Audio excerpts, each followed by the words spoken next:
दोस्तों 20 एचपी का मोटर के लिए स्टार्टर बनाने के लिए कितना एम्पीयर का कॉन्टेक्टर डालते हैं वही मैं आज ये वीडियो में बताने वाला हूँ।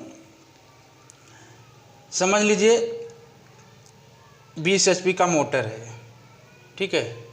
ये 20 एचपी का मोटर हो गया, ठीक है। सबसे पहले मोटर का करंट निकालना पड़ेगा। मोटर 20 एचपी का मोटर करंट कितना लेता है, ये 20 इंटू 1.5 टोटल कितना हुआ 30 एम्पियर। ये टोटल मोटर का करंट हो गया, ठीक है। 20 एचपी का मोटर 30 एम्पियर करंट लेगा, फुल करंट हो गया इसका। अभी इसके लिए मटेरियल कितना एम्पियर का लगाएंगे वही मैं बताने वाला हूँ, ठीक है। अभी स्टार डेल्टा मोटर में टोटल स्टार डेल्टा मोटर का करंट कितना हो गया 30 एम्पियर, ठीक है। अभी 30 एम्पियर मोटर का टोटल करंट हो गया, ठीक है। अभी उसके हिसाब से मुझे एमसीबी कॉन्टेक्टर लगाना चाहिए, ठीक है। अभी स्टार में अभी जो समझो मेन हो गया इस में ये देखो एक सर्किट मैंने बनाया हूँ सिंगल डायग्राम, ठीक है। अभी ये एमसीबी हो गया, ये 3 कॉन्टेक्टर हो गया, ठीक है। ये पावर सर्किट मैंने बनाया हूँ और ये एमसीबी हो गया, ये 3 कॉन्टेक्टर हो गया, यानी मेन कॉन्टेक्टर ए स्टार है डेल्टा है। कभी भी जब मोटर मेन से डेल्टा में जाएगा तो 50-50 करंट डिवाइड होता है। समझो 30 एम्पियर क्या हो गया मोटर का करंट हो गया, ठीक है। ये मोटर का करंट हो गया 30 एम्पियर, ठीक है। 30 का इसमें क्या करना पड़ेगा, आधा करना पड़ेगा, क्योंकि ये मेन कॉन्टेक्टर है। डेल्टा में जाने के बाद करंट 50-50 डिवाइड होता है। तो 30 एम्पियर टोटल करंट हो गया, इसमें कितना करना पड़ेगा 50-50 करना पड़ेगा, यानी 30 माइनस कितना हो गया 15, ठीक है। तो कितना हो गया 15 हो गया, ठीक है। तो यानी कि मेन में कितना करंट हो गया 15 एम्पियर। फिर इसके बाद में डेल्टा में करंट कितना हो गया 15 एम्पियर, ठीक है।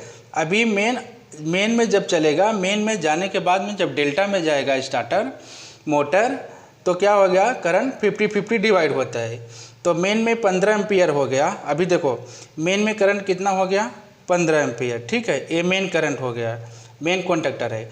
जब डेल्टा में जाएगा इसका करंट कितना बनेगा 15 एम्पियर, क्योंकि 50-50 डिवाइड हो गया। ये डेल्टा का करंट हो गया, ये मेन का करंट हो गया। अभी मुझे इसके हिसाब से मटेरियल लगाना है।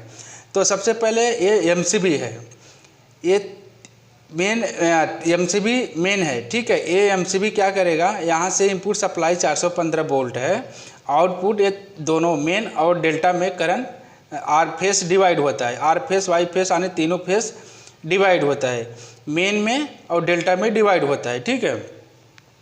तो सबसे पहले एमसीबी में कितना एम्पियर का लगाना चाहिए मैं वो बताता हूँ। अभी टोटल मोटर का करंट कितना है 30 एम्पियर, ठीक है। और 30 एम्पियर करंट है तो हम क्या करेंगे, स्टार्टिंग में मोटर करंट ज़्यादा लेगा, ठीक है। इसके लिए क्या करना पड़ेगा, हमको 10 एम्पियर करंट एक्स्ट्रा पकड़ना पड़ेगा मेन एमसीबी में, यानी ये 30 प्लस 10, ठीक है। तो टोटल कितना हुआ 40 एम्पियर। तुम्हारा 3 पोल एमसीबी कितने का रहेगा 40 एम्पियर का, ठीक है। अभी कॉन्टेक्टर के बारे में बताता हूँ। अभी ये मेन कॉन्टेक्टर है तो करंट कितना लेगा 15 एम्पियर, ठीक है। तो कॉन्टेक्टर क्या होता है, बार बार चालू बंद करना पड़ता है। इसके लिए अगर 15 एम्पियर करंट है तो 30 एम्पियर का कॉन्टेक्टर डालना चाहिए, ठीक है। तो 30 एम्पियर का कॉन्टेक्टर नहीं आता है, ये 32 एम्पियर का कॉन्टेक्टर आता है। तो क्या हो गया, मेन कॉन्टेक्टर का 32 एम्पियर का पावर कॉन्टेक्टर डालना चाहिए, पावर कॉन्टेक्टर 30 एम्पियर का, ठीक है। ये भी 32 एम्पियर का पावर कॉन्टेक्टर डालना चाहिए, ठीक है। अभी स्टार में 0 से 15 सेकेंड या 20 सेकेंड तक स्टार चलेगा। इसके बाद में डेल्टा में जाएगा तो स्टार कॉन्टेक्टर बंद हो जाता है। ये हाँ, अगर हम 25 एम्पियर का कॉन्टेक्टर डालेंगे तो भी चलेगा, ठीक है। स्टार का 25 एम्पियर और मेन और डेल्टा का 32 एम्पियर, ये 2 कॉन्टेक्टर मेन है, क्योंकि कंटिन्यू मोटर मेन और डेल्टा में चलता है।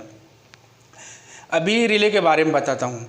ये रिले तुम्हारा कितना हो गया, करंट कितना, ये 15 एम्पियर आउटपुट मोटर करंट में जाएगा, मोटर में करंट 15 एम्पियर जाएगा।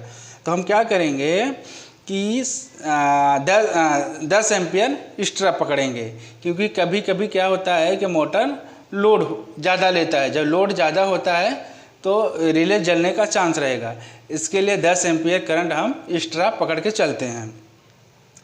तो जो रिले है तो 15 से 22 यानी कि 15 एम्पियर से टोटल 22 एम्पियर तक ओवरलोड रिले डालना चाहिए। ठीक है, ओवरलोड रिले 15 से 22 एम्पियर तक डालना चाहिए। ठीक है, ये हो गया मेन कंडक्टर, ये हो गया डेल्टा, ये है स्टार। इसके बाद में एक टाइमर हो गया। ठीक है, टाइमर हो गया। इसके बाद में एक स्टॉप पुश बटन हो गया। ठीक है, इसके बाद एक स्टार्ट पुश बटन हो गया। इसके बाद में लैंप हो गया ऑन का, इसके बाद ऑफ का लैंप हो गया। इसके बाद में ट्रिप का अंबर कलर डालते हैं, अंबर का लैंप हो गया, यानी कि 3 लैंप हो गया, 3 लैंप हो गया,